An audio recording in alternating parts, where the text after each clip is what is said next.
Assalamualaikum warahmatullahi wabarakatuh.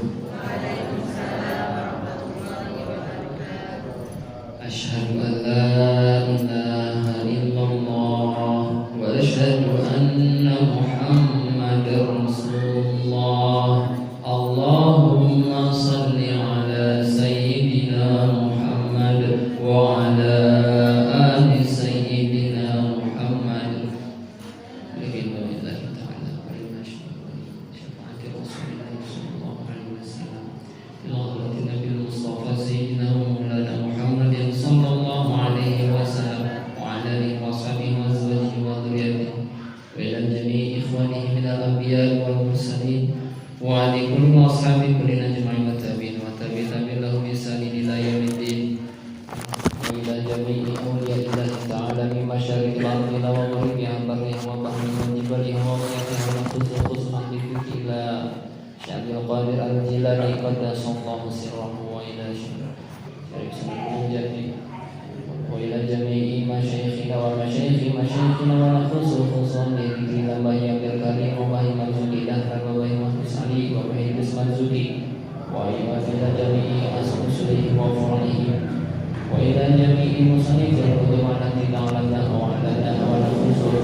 Alhamdulillah wassalatu wassalamu ala Rasulillah wa ala alihi wa sahbihi wa mawalah, la haula wa la quwata illa billah, amma ba'du.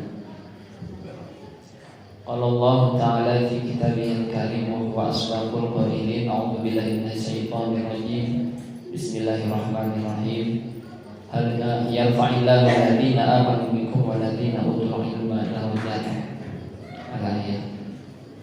Alhamdulillah para ibu, para bapak yang mudah-mudahan usaha melangkahkan kaki dalam maksud dan tujuan mencari ilmu di Masjid Al-Amanah ini, mudah-mudahan kita semua mendapatkan derajat yang tinggi di mata Allah Subhanahu wa taala, dan juga semoga setiap langkah kaki yang kita ayunkan bisa menghapuskan dosa-dosa kita semua. Amin Allahumma amin.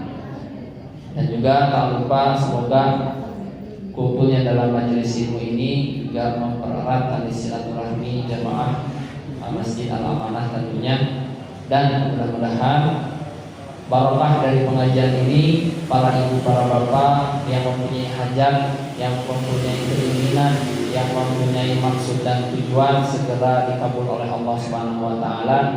Dan juga semoga yang masih mempunyai urusan permasalahan, baik urusan dengan hablum minallah ataupun hablum minannas, utang piutang, sengketa dan lain sebagainya, semoga cepat terselesaikan. Amin Allahumma amin. Alhamdulillah para ibu, para bapak, ini termasuk rekor. Kenapa? Karena jamaahnya katakan lebih dari biasanya. Mungkin maksud dan tujuan mencari ilmu ya. Alhamdulillah.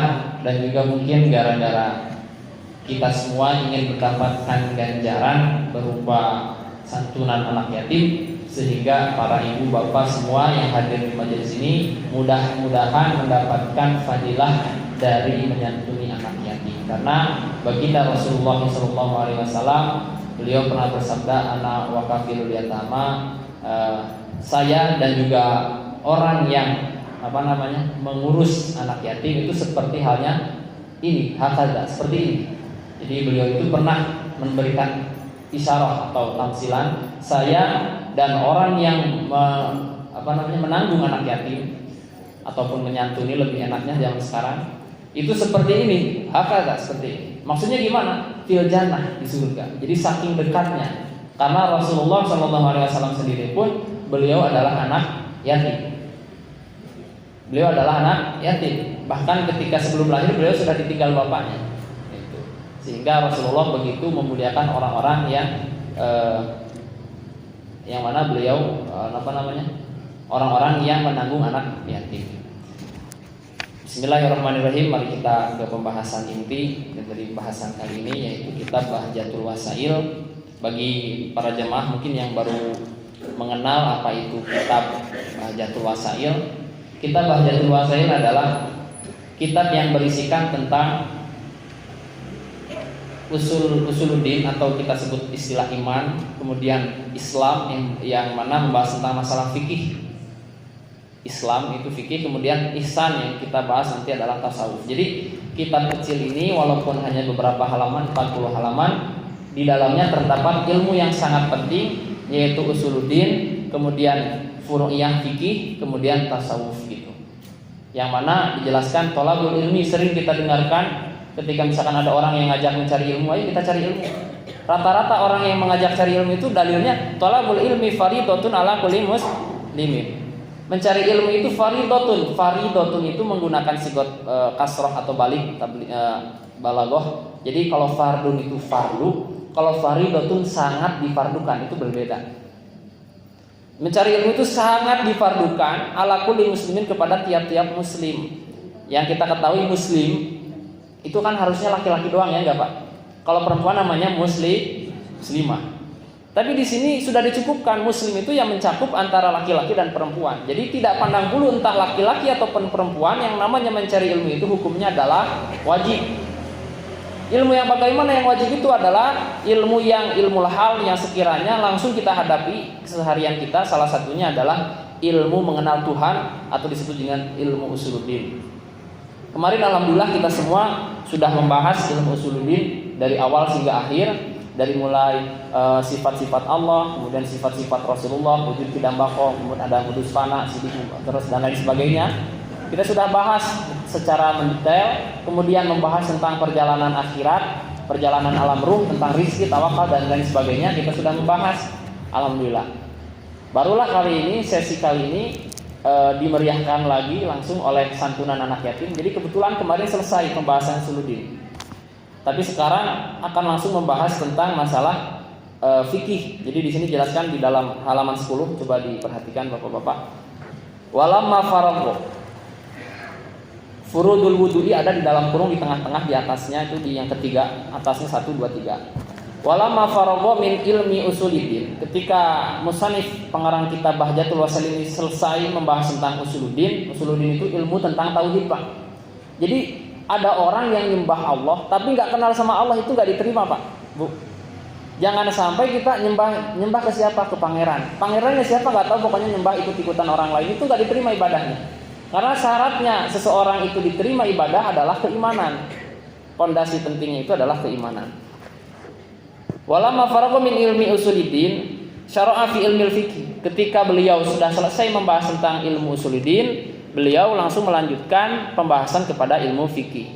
Kenapa beliau mendahulukan ilmu usuluddin dulu kemudian fikih? Karena wa qaddama dzalika ala hadza li'annahu la tasihu al ibadatu illa ba'da ma'rifati sifatil ma'bud. Karena sesungguhnya tidaklah sah ibadah itu kecuali setelah kita mengetahui sifat-sifatnya zat yang kita sembah. Kita itu kan ibadah. Ibadah itu secara bahasa Indonesia itu lugatan nyembah. Ibadah, kita ibadah maksudnya itu hayo kita nyembah. Kalau bahasa Indonesia kadang juga sembahyang itunya. Sedangkan kita menyembah tapi tidak mengenal siapa yang disembah, itu percuma. Makanya beliau di sini menegaskan bahwa orang yang mencari orang yang beribadah namun tidak mengenal sifat-sifat Tuhan, maka ibadahnya tidak sah. Di sini jelaskan la tasihu al ibadat. Tidaklah sah ibadah illa ba'da ma'rifati sifatil ma'bud, kecuali telah mengetahui sifat-sifat zat yang ia sembah. Walau biwajibin. Wali anna usuluddin, karena sesungguhnya ilmu usuluddin itu asyraful ulum, ilmu yang paling mulia. Jadi kadang-kadang kita mungkin waktu masih kecil kan sering wujud kidam bako mukhalafatul lil hawadisi. Sering kan gitu mungkin ya, Pak, Bu. Itu sebenarnya wajib itu. Yang namanya wajib itu apa? Ketika dilakukan mendapatkan pahala, ketika ditinggalkan mendapatkan siksa. Jadi kalau ada orang yang meninggalkan pengetahuan ilmu itu dosa. Kenapa kamu nggak tahu sifat wajib bagi Allah misalkannya? Punten. Kadang-kadang santri itu apal alfiyah, Pak. Alfiyah itu qala Muhammadun wa ibnu Maliki Ahmadur sampai 1002 bait. Tapi ketika ditanya wujud sifat wajib bagi Allah apa? Dia nggak bisa. Akhirnya mendahulukan kesunahan daripada kewajiban. Siga di muncul kurang nama kemana teh? Siga di dasi tapi tadi baju. Siga di sabuk tapi tadi celana. Gubal gabel teh ngaranna. Karena yang pokok dia tinggalkan. Jangan sampai kita, wah masya Allah baca Quran sesungguhnya, tapi tidak mengenal Tuhan. Siapa yang mengucapkan itu bahaya. Makanya ibu-ibu semua, bapak-bapak, sebelum kita memperbaiki ibadah, perbaiki keimanan kita. Jangan sampai kita hanya sebatas ibadah ikut-ikutan rame gitu. Terus apa itu iman kan gitu? Kadang-kadang kemarin sudah dibahas. Iman itu adalah tasdik, membenarkan. Yang namanya iman itu adalah membenarkan apa yang disampaikan oleh Allah dan Rasulnya. Membenarkan Allah itu adalah Tuhan dan lain sebagainya. Iman. Adapun bentuk dari iman sendiri adalah bentuk ibadah kita. Hasil dari iman itu adalah ibadah kita. Jadi nanti ada keterangan iman itu bertambah dan iman itu berkurang. Maksudnya bertambah dan berkurang itu bukanlah keimanannya, tapi pengaplikasian iman itu ada kalanya meningkat, ada kalanya menurun. Begitu. Dan keimanan itu perlu juga diketahui, kita bisa ada kalanya keluar dari agama Islam secara tidak sadar dengan cara menuduh orang lain kafir. Itu juga bahaya. Kadang ada orang misalkan, si eta kafir. Itu udah bahaya, Pak. Kenapa? Karena ketika kita menunjuk orang lain kafir, maka yang kafir bukan orang lain, tapi diri sendiri. Makanya ngaji itu bagus, tapi merasa lebih baik daripada orang lain karena ngaji itu yang buruk, Bu. Itu naudzubillah, itu salah satunya, penting sekali. Jadi jangan sampai kita, wah itu orang kafir, itu malah diri sendiri yang kafir. Ada bom bunuh diri, walaupun bunuh diri bom, dia tidak sampai keluar dari agama Islam. Misalnya Pak Asep, bosan hirup harus bunuh diri di alam manah misalkan, dar maksudnya Pak Asep tidak sampai keluar dari agama Islam, Pak. Jadi masih kemungkinan masuk surga, walaupun nanti masuk neraka dulu. Naudzubillah ini kali. Karena kunci surga itu miftahul jannah, la ilaha illallah. Itu saya ulas kemarin, barangkali ada yang baru datang. Karena saya begitu pentingnya tentang kemarin itu, barulah sekarang kita membahas tentang ilmu fikih. Bismillahirrahmanirrahim. Kita bareng-bareng. Bismillahirrahmanirrahim. Furudul wudu'i, ari pirang-pirang farduna wudu, eta sitatun, aya genap. Al awwalu, ari anu kahiji, eta aniyatu, niat. Asani, ari anu kadua, eta ghuslul wajhi, ngawasuh rarai. Wahdahu, halna sahijina rarai. Min manabiti sya'rir ra'si, kawin tina pirang-pirang tempat cukulna rambut sirah. Ila muntahal lihyaini, nepika tempat tungtungna dua rahang. Wadakoni, jeung janggut. Tulan, dina arah-arah panjangna. Wa ardon, jeung dina arah-arah lebarna. Minal udhuni, ti kawit cepil hiji. Ilal udhuni, nepika cepil anu sejen. Asalisu, ari anu katilu, eta ghuslul yadaini, ngawasuh dua panangan ilal mirfaqaini sartana dua sikut.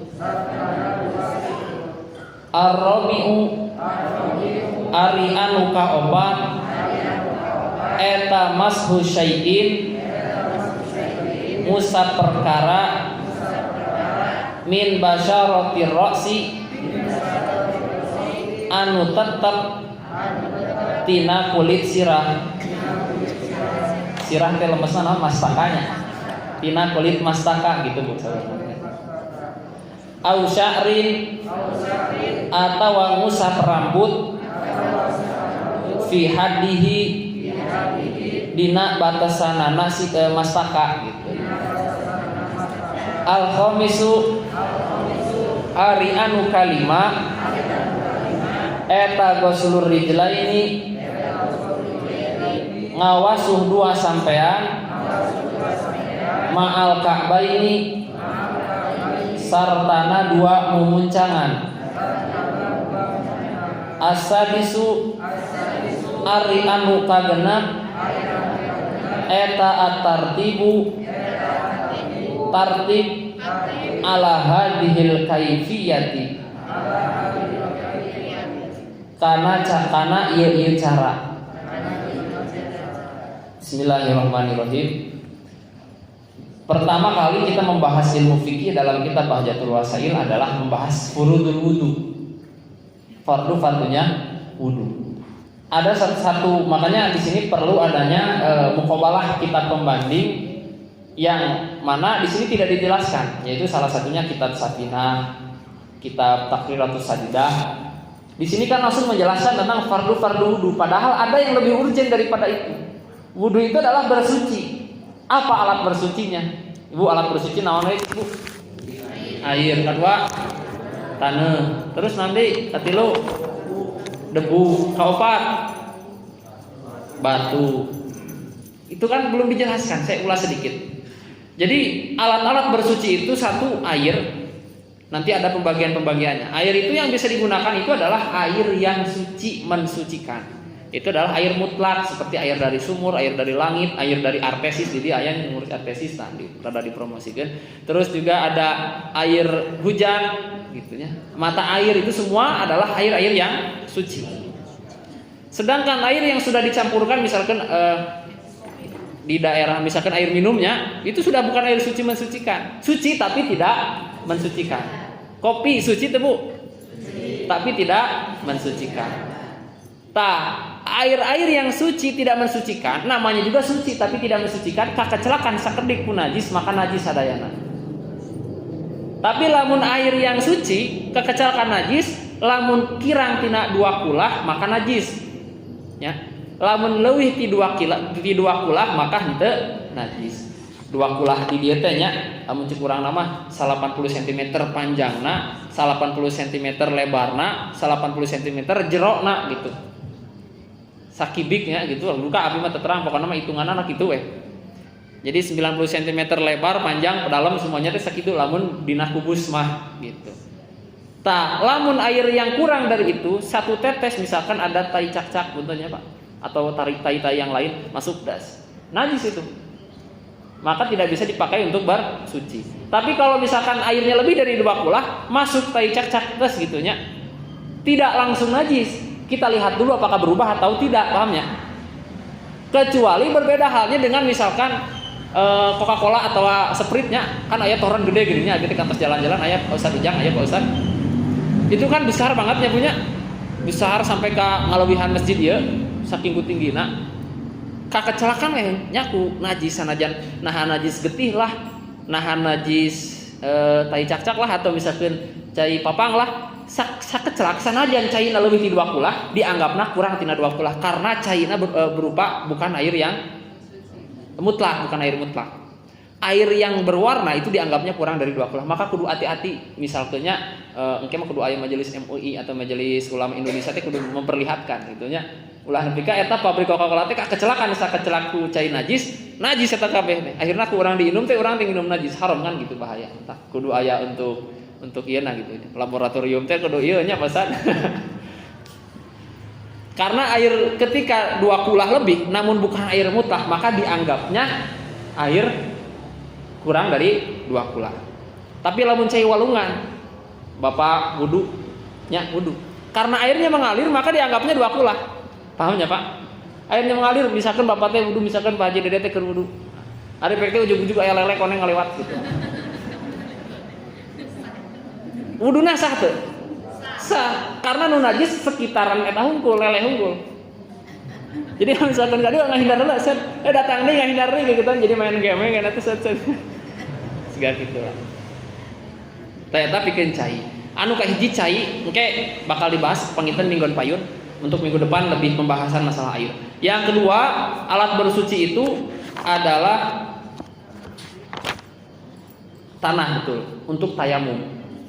Ada hikmah kenapa wudhu menggunakan air sedangkan tayamum menggunakan tanah atau debu? Karena manusia sejatinya diciptakan dari tanah dan dari air. Siapa yang dari tanah adalah Nabi Adam, siapa yang dari air adalah setelah Nabi Adam, itu semuanya dari air. Walaupun makan tanah kemudian terciptalah saripati, dari saripati itu langsung berbuahlah air mani dan akhirnya dilahirkan oleh bapaknya kemudian dilahirkan oleh ibunya. Jadi manusia itu sejatinya lahir 2 kali, Pak. Kadang-kadang seakan-akan gitu ya, anu ngalahirkan teh indung we unggul, padahal si bapak yang sarua ngalahirkeun hayang apal mah. Lamun misalkan budak lamun lagi sakit itu seakan-akan ibu paling menderita, padahal si bapak ge ngaluarkeun saruanya, Pak. Benar. Cuman bedana kalau bapak-bapak melahirkan dalam keadaan nikmat, kalau ibu dalam keadaan sekarat gitu. Ya, tapi sami dilahirkan. Jadi laki-laki melahirkan kemudian ditampung oleh perempuan kemudian dilahirkan. Makanya dalam berjanji itu wasumia fisul lebihi kan wasumia dina berjanji anu inti artina teh Kanjeng Nabi itu ketika di abahnya itu berarti aki-akina anu namina teh Ilyas. Akina Ilyas itu terdengar di dalam sulbihi fi sulbihi, di dalam tulang rusuknya itu sedang zakiron, sedang berzikir gitu. Juga bertalbiyah. Itu menunjukkan bahwa seseorang itu pernah dilahirkan oleh seorang ayah gitu. Ayah dari bapak nahla, kemudian dari ibunya gitu. Bapaknya namanya teh air karena kita diciptakan dari air, sedangkan kenapa turab atau tanah karena Nabi Adam diciptakan dari tanah. Di dalam surat An-Nisa itu ya ayyuhan nasu budu rabbakumul ladzi khalaqakum min nafsin wahidah. Allah itu menciptakan kalian dari satu orang ya Pak, benar tuh? Min nafsin wahidatin. Tapi gara-gara ilmu tajwid min nafsin wahidah kan gitunya. Kenapa tidak dari 2 orang? Ternyata ketika saya baca tafsirnya, karena Nabi Adam itu yang pertama diciptakan. Kemudian baru setelah itulah Siti Hawa dari tulang rusuk. Jadi pertama manusia itu dari laki-laki Pak. Jadi kudu dimuliakan laki-laki teh. Masya Allahnya itu luar biasa. Baik. Tapi kadang-kadang kenyataannya tidak dimuliakan. Mata kadang-kadang mun lalaki tara betah di imah, eta teh gara-gara naon? Istri babarawakan wae. Amun nyarita ke kaburu adan, ke kudu nyarita. Bismillahirrahmanirrahim. Anu katilunya eta dabig itu menyamak. Menyamak eta lamun kulit orai, kulit naon deui? Kulit yang najis lah gitunya. Yang tadinya najis ketika disamak itu dengan sesuatu yang peuheur cik urang mah. Peuheur teh rada naonnya pahang. Atau pahit lah gitunya. Jadi disikat sampai sekiranya teh tidak akan membusuk, barulah setelah itu dibasuh, dijemurkan, itu juga bisa mensucikan walaupun tadinya kulit naon namanya teh kulit harimau atau kulit orai, karena itu kan najis semua ketika jadi bangkai. Yang terakhir adalah istinja batu atau yang sejenis dengan batu. Apa saja yang sejenis dengan batu? Yaitu sesuatu yang dapat membedol si etanya. Kan lamun zaman kapungkur mah punten enggak ada air Bu, susah di padang pasir itu Bu. Ketika di padang pasir hayang ngahejeun sok kumaha bayakeun. Kudu ka zaman heula dah bingung gitu. Akhirnya muncullah adab-adab istinja, salah satunya tidak boleh menghadap kiblat, tidak boleh membelakangi kiblat dan lain-lain. Karena zaman dulu enggak ada penghalang lamun misalkan ngahejeunnya di dinya tempatna gitu, padang pasir. Zaman sekarang kan boleh menghadap kiblat. Kenapa? Karena ada penghalang. Yang sejenis dengan batu itu adalah tisu. Karena sama jenis sifat tisu dengan batu.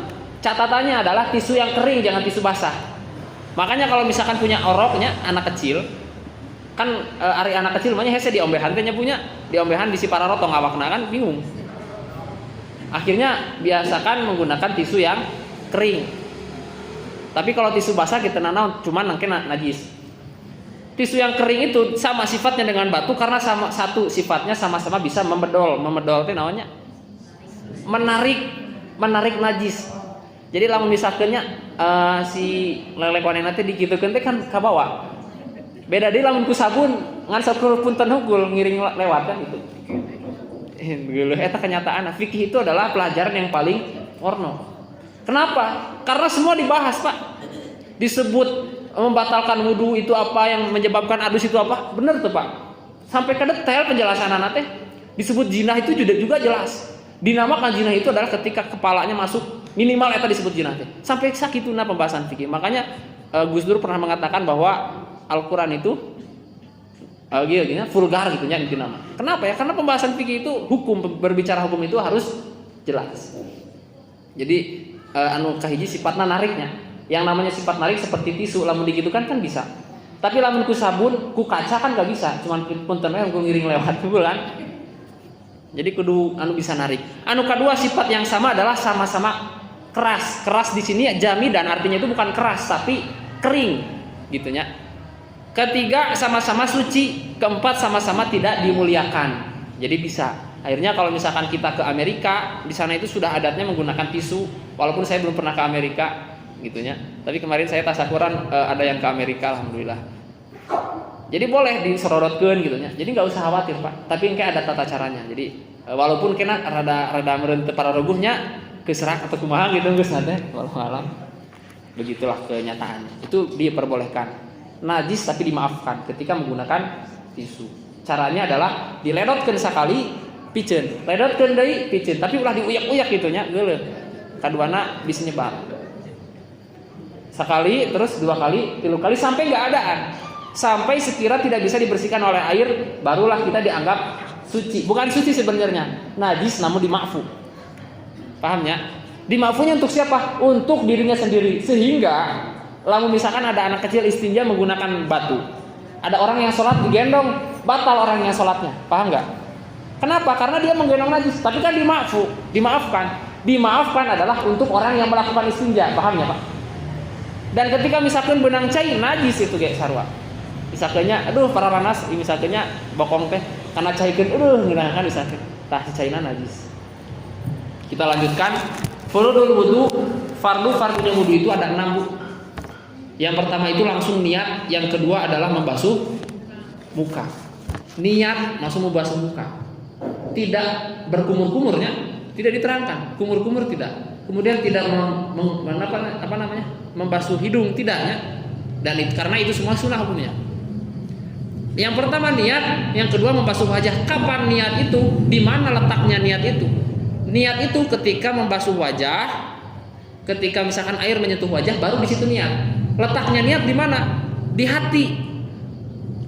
Lisan itu hanya untuk membantu hati. Jadi misalkan ketika nawaitul wudu'a li raf'il hadasi, itu kita cuman gitu aja, itu nggak sah wudunya. Kenapa? Karena itu menggunakan lisan bukan menggunakan hati. Jadi ketika wudu itu air menyentuh dengan wajah, baru di situ diniat dengan hati. Nawaitul wudu'a di raf'il hadasil kan lila panjang. Abi saya menemukan referensi yang gampang. Niat yang paling gampang itu walaupun ini tidak umum di tengah-tengah masyarakat ketika anak-anak SD diajarkan. Tapi ini syarat minimal dikatakan cukupnya berwudu, yaitu mengucapkan nawaitu fardhul wudu. Kenapa cukup? Karena satu menyebutkan fardu, kedua menyebutkan jenis yang diniati yaitu wudu. Seperti sholat juga sama. Mustaqbil kiblat itu sebenarnya kan gak wajib. Nah, alhamdulillahnya. Wajah itu sampai dari mana sampai mana? Dari ujung rambut ke sini sampai ke sini. Dari ujung sini sampai ke sini. Ditarik kayak gitu, saya dibulatkan sampai ke ujung sini. Ini rahang namanya. Sampai ke janggut. Maka di bawah ini, di bawah janggut, di bawahnya itu bukan wajah. Perlu dipahami ini bukan wajah. Maka ketika ada orang yang sholat, wanita terutama, yang namanya wanita itu kan semuanya aurat kecuali wajah dan bahasanya kafun ya, punya bener gak? Pernah baca gak? Kafun ya, bukan roha. Yang namanya kafun itu ini dan ini. Jadi tangan dari pergelangan sampai ujung. Kalau rohah ini namanya, coba dibaca di kitab Safinah, bahasanya itu adalah kafun. Kafun itu ini sampai ini. Makanya ada ulama Syafi'iyah atau madhab Syafi'iyah yang mana ketika sholat itu ininya masih terlihat ininya. Karena itu masih diperbolehkan. Tapi jangan sampai pergelangan ke bawah terlihatan gitunya. Dan bawahnya janggut ini bawahnya itu bukan wajah, sehingga ketika ada wanita muslim yang sholat yang mana mukenanya tidak sampai ke sini, ininya kelihatan gitunya bawahnya, itu tidak sah. Kenapa tidak sah? Karena tidak menutup aurat, paham ya? Karena ini wajah itu sampai sini bukan sampai sini gitu. Apalagi sampai sini jadi buka kabeh kayaknya bahaya gitu. Sampai sini ditutup, sehingga ibunya langsung dicontohkan ilmu manfaat. Karena ilmu yang bermanfaat itu adalah ilmu yang diamalkan. Nembeng ngadangu langsung dikitutun ku si ibu. Alhamdulillah. Langsung sering harus masakin. Alhamdulillah. Gitunya, ini baru dua. Satu niat, kedua wajah. Niatnya kapan? Di hati. Nawaitu fardhu wudu.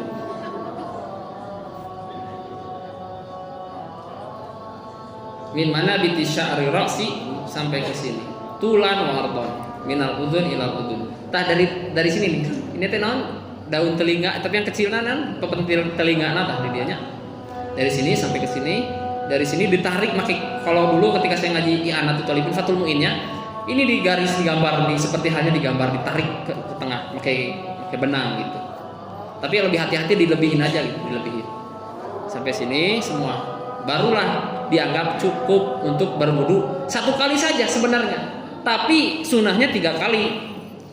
Tapi jangan sampai kita menganggap enteng menganggap enteng kesunahan.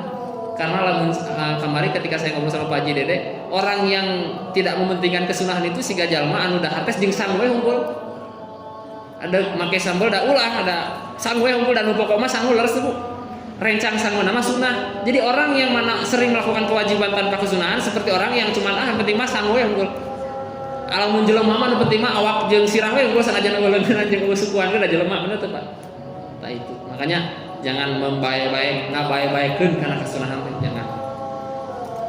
Dan satu lagi mungkin santunan anak yatim ini luar biasa. Ketika ada anak yatim, yang namanya anak yatim itu adalah waladun bila abin, seorang anak yang mana tanpa bapak. Qabla bulughihi, sebelum balik. Jadi kalau sudah balik, umur misalnya baliknya itu kan banyaknya. Kalau perempuan kadang-kadang 9 tahun, kalau laki-laki kan 15 tahun. Kecuali misalkan baliknya itu keluar air mani, jadi balik secara dipaksa ataupun secara naluri kan macam-macamnya. Anak-anak zaman sekarang sudah modern, jadi kadang-kadang balik nanti dipaksa ke sorangan. Nah itu ketika sudah balik, maka dia tidak disebut lagi anak yatim, walaupun misalkan umur sudah masih SD 11 tahun misalnya, 11 tahun, dia sudah 11 tahun, tapi dia sudah balik, tapi sudah tidak ada bapaknya, maka anak tersebut tidak disebut yatim, ya bisa dipahami ya. Jadi yatim itu adalah anak yang belum balik, tidak mempunyai bapak, catat.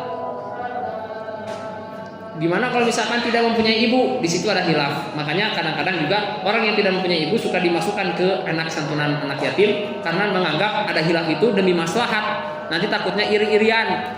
Pedah boga bapak, orang jadi si eta menang santunan hari orang boga ini teu menang, akhirnya iri-irian. Geus gitu mah si bapak orang pehan kan jadinya gitu kesana teh kan goreng. Jadi akhirnya entah nanti bapak ataupun ibu yang meninggal karena demi kemaslahatan juga bisa disebut anak yatim. Bisa dipaham mungkin ya. Dan orang yang menyantuininya itu bersama Nabi Muhammad SAW di surga, jaraknya itu dekat, maksudnya tuh kata seperti ini. Iya tadi dekat ya punya dekat gitu. Dan orang yang mengusap anak yatim, setiap rambutnya itu mengangkat derajat. Jadi dalam anak yatim itu usapan Pak Bu. Anak yatim usapan gitu. Tapi kalau pada digital usapan, ya beda deh. Setiap rambutnya yang kita sentuh dari atasnya itu kena tangan kita, maka setiap satu helai rambut itulah kita diangkat derajatnya oleh Allah Subhanahu Wa Taala. Yang dimaksud derajat walau alam entah derajat dunia ataupun derajat akhirat. Tapi setidaknya kita bisa memahami bahwa betapa agungnya pahala orang yang memperhatikan keadaan anak yatim. Karena namanya anak yatim itu sudah kurang dari kasih sayang, terutama dari bapak, yang mana bapak adalah figur yang biasanya untuk mencari nafkah. Mungkin sebelum saya tutup, saya simpulkan intinya bahwasanya mencari ilmu itu hukumnya sangat diwajibkan dan meninggalkan mencari ilmu itu hukumnya adalah berdosa. Namun jangan sampai menganggap bahwa oh berarti orang-orang yang sedang naik motor atau macul atau ini kan tidak ngaji, oh berarti mereka berdosa. Bukan berarti begitu maksudnya ya. Orang yang sudah cukup batas minimal mencari ilmu, maka dia tidak berdosa. Apa saja batas minimal ilmu? Yaitu adalah ilmu yang wajib dia lakukan. Seperti sholat berarti dia wajib sholat. Ketika misalkan haji karena dia tidak wajib, maka belum wajib haji bagi dia, maka belum wajib mencari ilmu haji. Jadi cerdas dalam memahami konteks hadisnya. Ilmu yang wajib dipelajari secara ringkasnya, secara klasifikasi adalah ilmu tauhid yang pertama, kedua fikih, yang ketiga adalah tasawuf. Karena tasawuf itu nanti mengolah tentang penyakit-penyakit hati. Ada kalanya orang yang rajin sholat 5 waktu tapi kelakuan masih kena ijidan kata tangga, sehingga dia bisa masuk neraka gara-gara ijid eta kata tangga walaupun dia sering sholat. Jadi sholat juga tidak menjamin seseorang masuk ke surga. Harus ada zahiran wa batinan. Ilmu perintah dan larangan Allah itu ada perintah zahir, ada perintah batin. Begitu sebaliknya, larangan ada zahir, ada batin. Jadi jangan sampai kita anggap orang yang sholat pasti masuk surga seakan-akan tanpa mempertimbangkan dia itu gimana akhlaknya kepada tetangga. Jadi yang paling utama adalah akhlak dan barulah ibadah. Jadi ulah dugika ibu-ibu rajin sholat tapi pika ijinin ku tetangga, nah, jangan.